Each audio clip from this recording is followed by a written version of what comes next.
So it's an important weekend for the Montreal Canadiens, starting off with a visit to the Scotiabank Arena to face off against the Toronto Maple Leafs. Can the Habs beat the Leafs in a divisional matchup? Will their man-to-man defense stand up? A question by Marc Lachance, one that I'm going to answer. Let's talk some puck.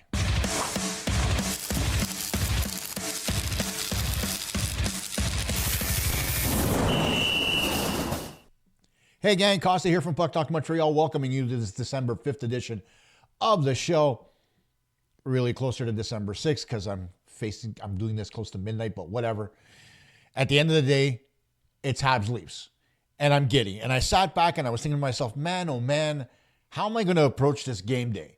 What's going to be different? Because both teams struggling, the Leafs coming off a victory versus the Carolina Hurricanes, and a big one at that. But Carolina wasn't really playing their best hockey either. And for the Canadiens, well, they're coming off a victory as well. But previous to that, they played the Ottawa Senators and looked like complete garbage. So what version of the Canadiens are we going to see on Saturday night? Well, it's a nationally televised game. Normally we get the best out of them, but because it's in Toronto, one never knows. So let's just dive right into it. And as always, we dive in by looking at our game day lineups. Now, the lineups haven't changed all that much for the Canadiens or the Leafs for that matter in recent days, but there's going to be a question as to whether or not the Canadiens are going to leave Alexander Texier on the second line, or will they move Bolduc up? Now, I've had that argument. Just did a show the other day talking about both of those guys. I'm not going to go any further into it, but I believe, once again, that Bolduc hasn't really been bad enough to say that his defensive game would be a liability if he was put in that position with Kapanen and Demidov. But I digress. Let's see how it goes. As we look at the lineups, for the Canadiens, you'll have Caulfield, Suzuki, and Slafkovsky together again. Texier, Kapanen, and Demidov on the second line. Anderson, Evans, Gallagher on the third. Davidson, Bolduc, and Veleno on the fourth. Before I move on any further, that demotion to the fourth line for Bolduc, for lack of a better term, is utter bullshit. And I'll tell you why a little bit later. On defense, Matheson and Dobson, Struble, Hudson, Xhekaj, Carrier. In goal, Jakub Dobeš is confirmed to make the start for Montreal while Montembeault serves as the backup. For the Leafs, you've got Nyes, Matthews, and Domi up front, Cowan, Tavares, and Nylander, Joshua, Roy, and McMahon on the third line, Lorenz, Lawton, and Robertson on the fourth. On defense, Riley and Ekman-Larsson, McCabe and Stetcher, Benoit and Myers. And here's where it gets iffy for the Toronto Maple Leafs. Joseph Woll left the game versus Carolina with an injury. So will he get the start on Saturday night? Stolarz is still out. Will it be Hildeby? Nothing announced yet by the Toronto Maple Leafs. It's going to be a game-time decision. We saw Joseph Woll flexing his left knee, so we'll see what happens there. Let's move on to the injuries. From an injury perspective, Montreal stay the same. You've got Doc, Newhook, Laine, Goalie, and Larocque. And then for the Leafs, Yarncroc, Maccelli, and Mermis are scratches, while Carlo, Tanev, Stolarz, and Rafai are all on injured reserve. Tanev and Rafai on long-term injury reserve, while Carlo and Stolarz are just out for a prolonged period of time. So now ask yourself the question, what happens with these lineups? Well, if you take a look at just the top six on both teams, you look and you see and you say to yourself, you know what? From a skill perspective, the Leafs have an advantage. With the likes of Nyes, Matthews, Domi, Tavares, Nylander, to name a few, plus Cowan, who's coming into his own. And then their bottom six is no laughing matter either because they've been contributing the last couple of games for the Leafs. So they're looking good right now. But here's the thing. When you take a look at the Leafs as a team versus taking a look at the Canadiens as a team, and that is the Canadiens are just that. They're a team. They're a cohesive group that plays together, get along. Whereas the Leafs, more often than not, play much more of an individualistic style of game. Not so much a team concept, as it were. So who's going to come out on top? Well, in order to figure that out, we've got to talk about our keys to victory. And when we look at the keys to victory, one of the things that stands out Number one is shutting down those very top 6 stars, whether it's Tavares, Nylander, Matthews, Cowan, Domi, Nyes. Shutting down the top 6 is going to be paramount for the Canadiens in order to get ahead, especially the big name forwards. They all thrive on coming out early and scoring goals. They did that versus Carolina, and they never looked back. So the Habs need to maintain tight gaps.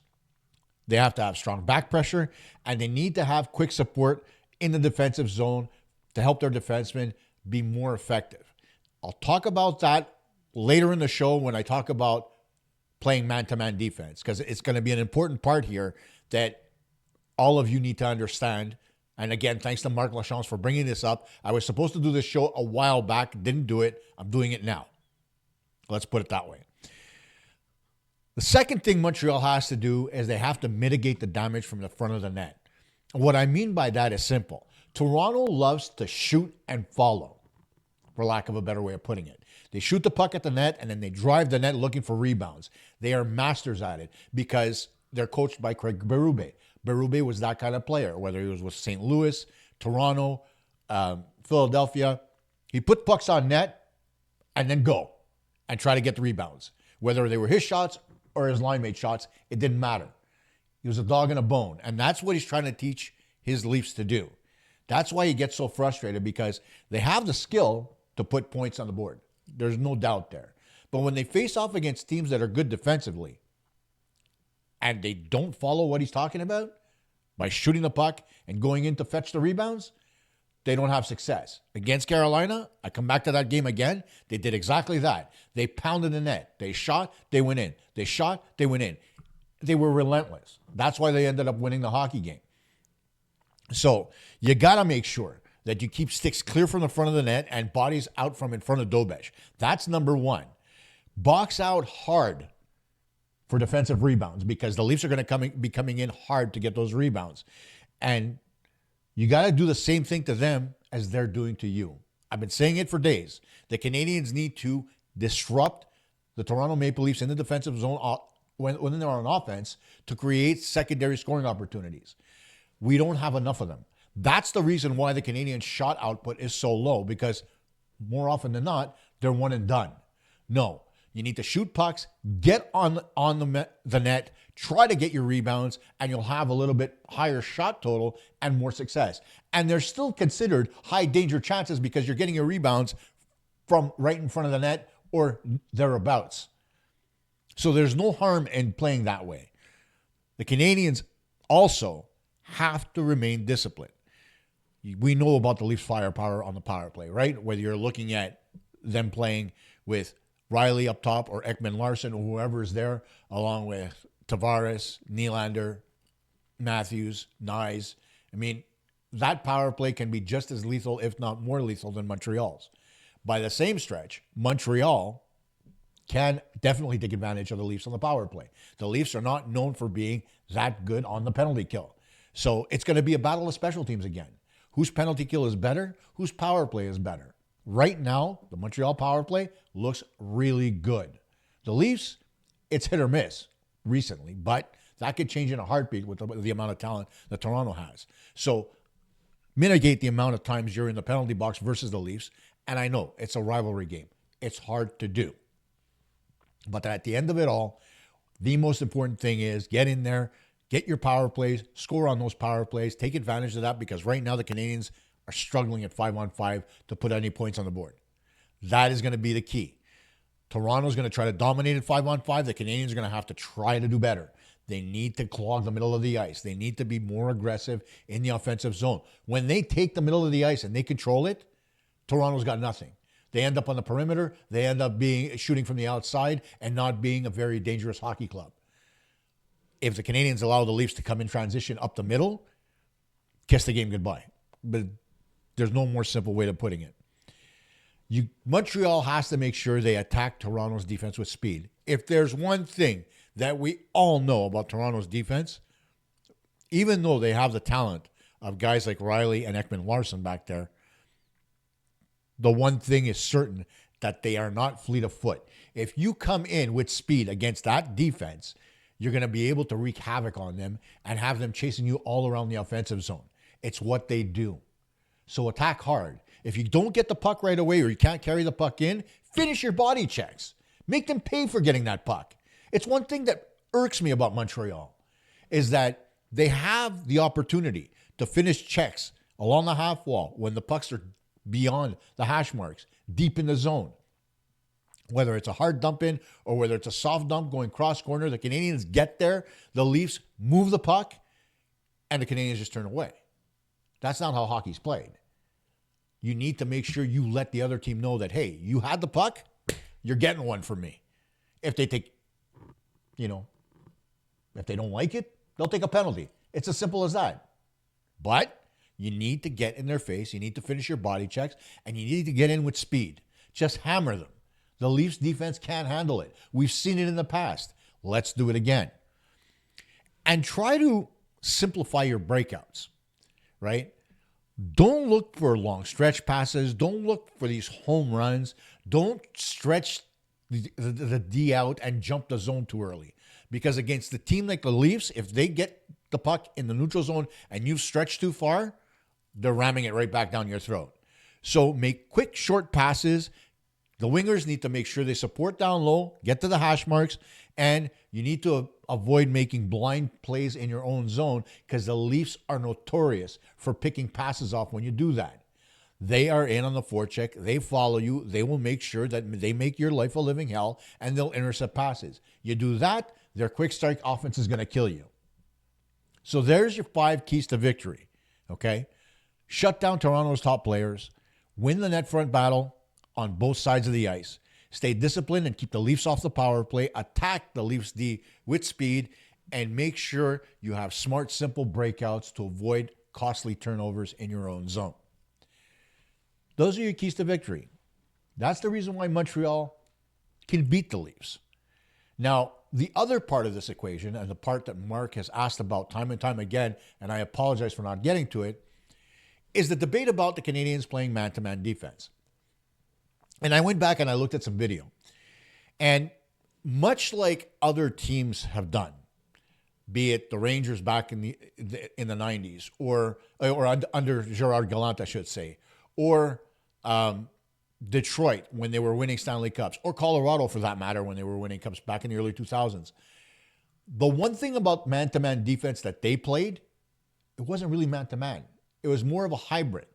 That's what I'm going to show you here because in looking at the video and watching what the Canadiens do, it's exactly the same thing. It's not a pure man-to-man defense where you've got 5 guys chasing players all over the ice because that would complicate your life. It's more of a split. When I say that playing a pure 5 man-to-man defense would complicate your life, is that oftentimes teams that are playing man-to-man, they get taken advantage of by, players, throwing picks or getting in each other's lanes, lack of communication between players, lack of expectation from players, and so on. And that's what we've seen from the Canadiens at certain points where you've caught both defensemen behind the net at the same time, and the front of the net is empty. Why? Because the center's vacated as well, and you leave it up to the wingers like Demidov or somebody else to be in front of the net to defend. It's not the winger's job to defend the front of the net, and that's where the man-on-man has to be a hybrid, and there has to be an understanding of what each other's play is. Now, to understand defensive zone coverage, you need to understand zoning. The defensive zone is split into 4 parts. You have a left point, right point, left corner, right corner. And those are split up. Left defense covers the left corner, right defense covers the right corner, left wing covers the left point, right wing covers the right point, and then your center in a traditional box plus 1 zone defense is sort of a rover, where his responsibility is to cover the slot, but when the puck's not in the slot and it's off to the wing, his job is to go over and defend. And what happens at that point, and I'll show you this when I explain the defense that the Montreal's playing, is that normally you have the weak side winger collapse down into the high slot to be able to cover that area vacated by the center. So let's say, for example, that the puck is in the left corner. Your left defenseman, Lane Hudson, goes to the corner to defend. The center goes in support because there's a second player there. Okay? Now the front of the net's empty. That leaves it open for the weak side winger to come in or somebody else. What happens at that point is that you either have your defenseman at the net front to defend against the winger, and then you have your weak side winger on the opposite side of the ice from where the puck is, collapse down into the slot to cover that man in the slot. Here's a graphic to show you kind of what I'm talking about. Here's your 4 zones. You've got left D zone, right D zone, right wing zone, left wing zone, and then you've got that area in red in the middle. That's the center's area. Now, when you look at those particular items and you look at that coverage, you say to yourself, okay, if that's going to be the way we're going to cover the defensive zone, then how the hell does a man-to-man work? Well, here's part 1 of that. Looking at everybody. Don't let anybody get open in your zone. So man-to-man, you're going to have somebody in there no matter what. If you have 2 men in your zone, you cover the biggest threat. Normally, that biggest threat is the guy with the puck. Go hard at any puck in your zone. That means puck pressure. When you apply pressure on a puck carrier, you reduce the amount of time he has to be able to make a decision and a smart play. If the puck carrier is already taken care of and contested, don't overload on the one man. Look for a switch and cover an open man still in your area. It's still man-to-man. It hasn't changed, right? And then drop everything to protect the danger zone. So if you're a defenseman or a center or anybody else, and you see that there's an opening in the center zone, other than the guy applying pressure on the puck, get to that danger area, which is marked here in red. That's the first step.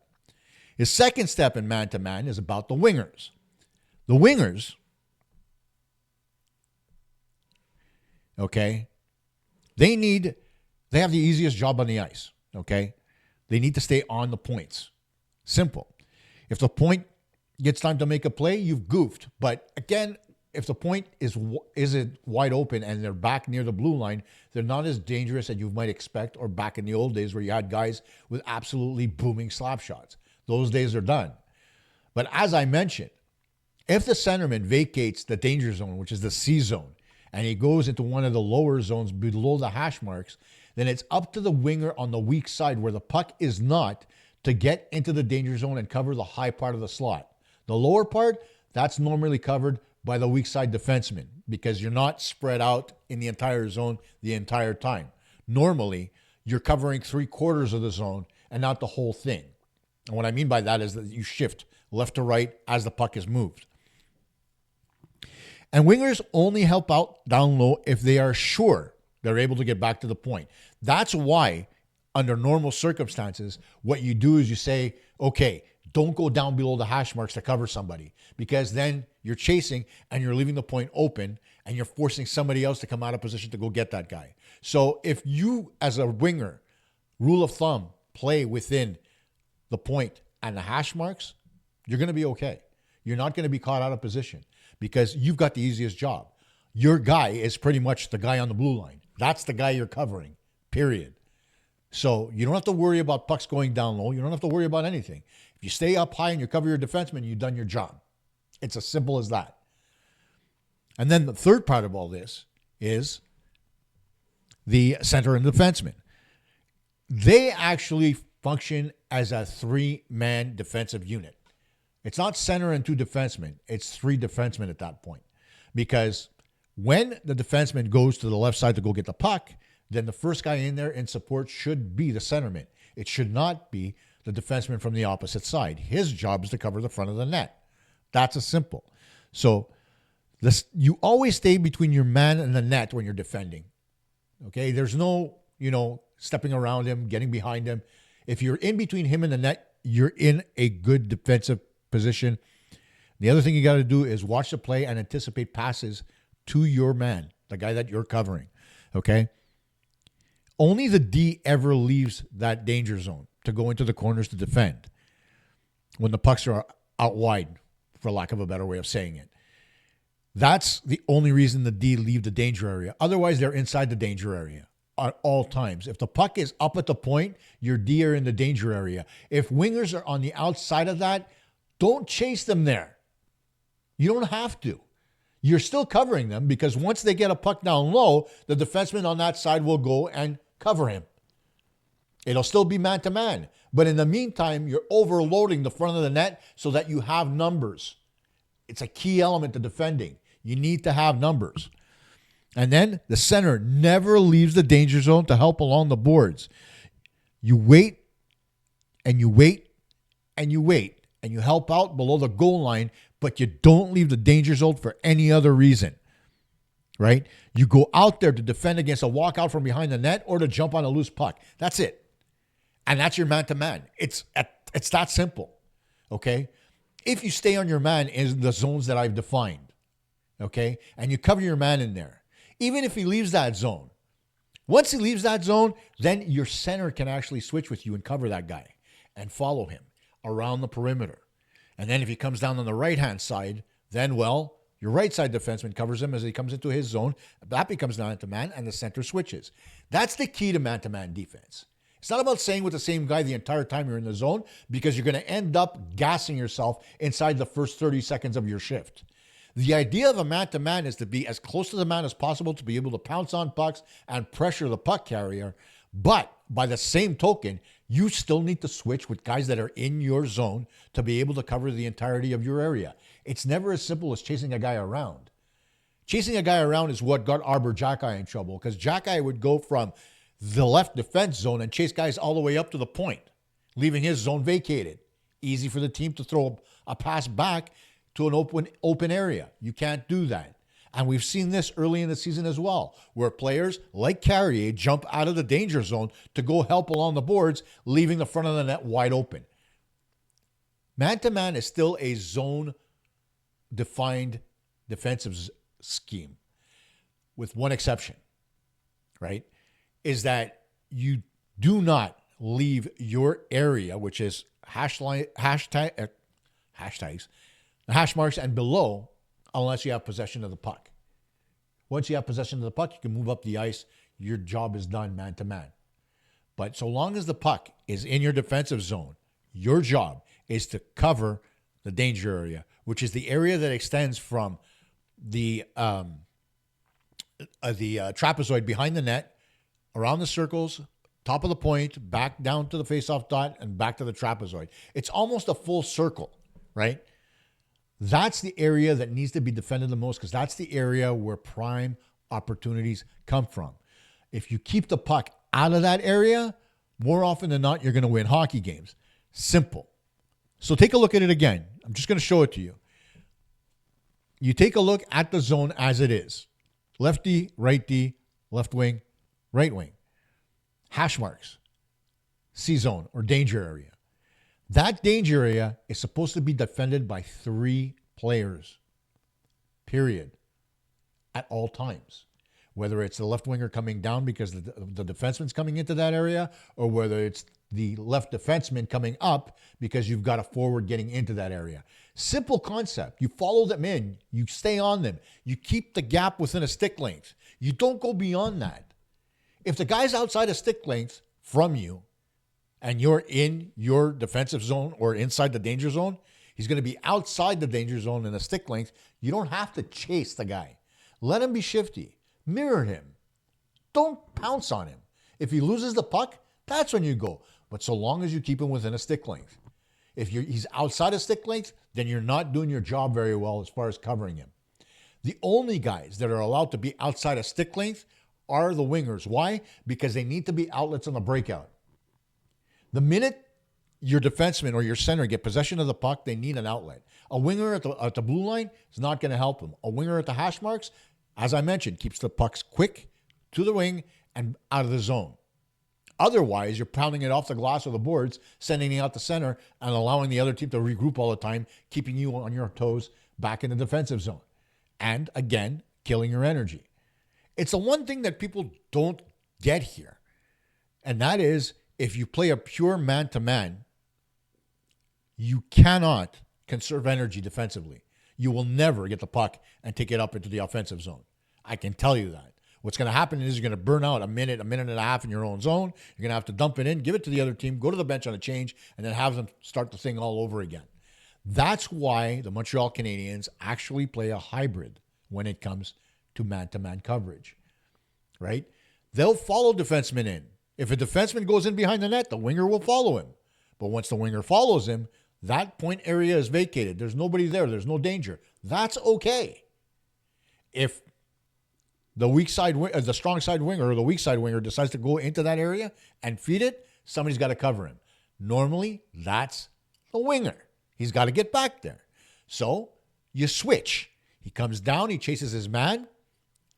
You understand where I'm getting at here? It's all about communication. It's all about switches. And it's all about confusion for the offensive team. It's the same for Montreal. When they get into the defensive zone, they need to switch skating lanes, pass the puck quickly, make quick decisions, move the puck around, get into, empty areas, and force the other team to come and cover men. They do the same thing on both sides of the puck. Did you know that the Leafs played man-to-man down low under Sheldon Keefe? No? Well, there you go. And it's one of the reasons why they had difficulty defending. If there's one piece of advice that I can give any team that's going to think about playing man-to-man or even a hybrid man-to-man, make sure your defenseman can move your feet. Because if your defenseman cannot move, I'm not just talking about skating, just outright. There's a lot of components that go into man-to-man coverage. Stopping, starting, quick bursts, lateral movement, the whole enchilada. Normally, if your guys can do that, if you've got a team of defensemen that can move like that, then playing man-to-man makes total sense. It's the whole reason why the Canadiens do it, because they've got defensemen that can skate, that are agile, that aren't, that don't skate in quicksand, like we say. They're guys that can move. It's one of the reasons why I said that our Jack would get more ice time this year, because of the fact that he worked on his lateral mobility to be able to chase players more effectively and not lose them in coverage. That's one of the things that he did poorly last year. Guys would start skating on him, they'd stop and move, and his lateral ability just wasn't there. He worked on it all summer. So there you have it. Do I like man-to-man defense? No. I'm a traditional box plus one kind of guy. I keep it simple concept. The KISS concept. Keep it simple, stupid, right? Where you've got one guy that pressures the puck carrier, another guy in support, and then you've got a layer of secondary support. I'm that guy. I'm okay with that. Okay, I don't have an issue with that whatsoever, because you're never going to get 6 guys on defense that can skate. That's a statistical impossibility. Even if you look at Montreal right now, you could say to yourself, Dobson's not as fleet of foot as you might think. Carey is not that great a skater. There's 2 out of your 6 defensemen that don't have the ability to be that effective man-to-man. If they want to be effective man-to-man, they also have to have a very high IQ. And that's not something that you see at the minor hockey levels all that often. Probably upper echelon when we're talking about major, junior, or even the American Hockey League. But at the minor league level, you don't really see players with that big a hockey IQ, because at that point, they're still developing, right? So at the end of the day, I'm not the guy to say to you, play man-to-man defense, because I don't think it works. I think it leaves too many gaps in defending, because a defenseman's first instinct is to defend his net. First and foremost. That's what they've been taught since they were young. And what you're trying to do is take that instinct out of them in order to get them to be more of a pressure defense. That's what you get when you play man-to-man down low, inside those hash marks. It's a pressure D, so that they pressure the puck carrier in order to get the puck back. Kind of like a full court press in basketball, right? Where guys got the puck and you're bringing men in to try to get that puck away, or basketball in that sense, but you get what I mean, right? And how do you get out of a man-to-man defense in basketball? Throw a pick. In basketball, you're allowed, because if you stand still and you hold your crotch in the key or whatever, right? Guys can bump into you, and so long as you're not moving your feet, you're not interfering, you're not doing anything. In hockey, a little different. The minute you bump somebody off a puck, it's called interference. Why? Because you're impeding his progress. So that's one of the reasons why I don't like man-to-man, because the rules don't specifically apply to being able to play that style of D. Hybrid man-to-man, if you got a couple of guys on the ice that can skate and you can guarantee that you're going to have some mobility, by all means, try it. But as I said, I'm a traditional box plus one kind of guy. I don't believe in man-to-man defense because I think it takes too much away from the players. Simplify it. Let them cover a zone. Don't force them to try to make plays they can't make, because once they screw up, the puck ends up in the back of your net. It's as simple as that. If you want to complicate the offensive zone, by all means, kill yourself, do it.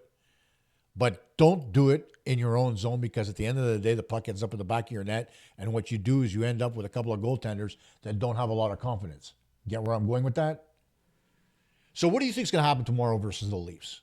Do you think the Canadiens are going to be able to get the best of Toronto, or do you think Toronto, who played extremely well versus Carolina the other night, will be able to stretch that into another game and a streak? Who knows? Personally, if Montreal comes out strong, they've had a couple of days off now, they come out strong versus the Leafs, they may very well win the game. But like I said, stay out of the box. Be aggressive on their D. Just stick to those keys, and you'll be able to come away with a victory. See you after tomorrow night's game. Bye for now.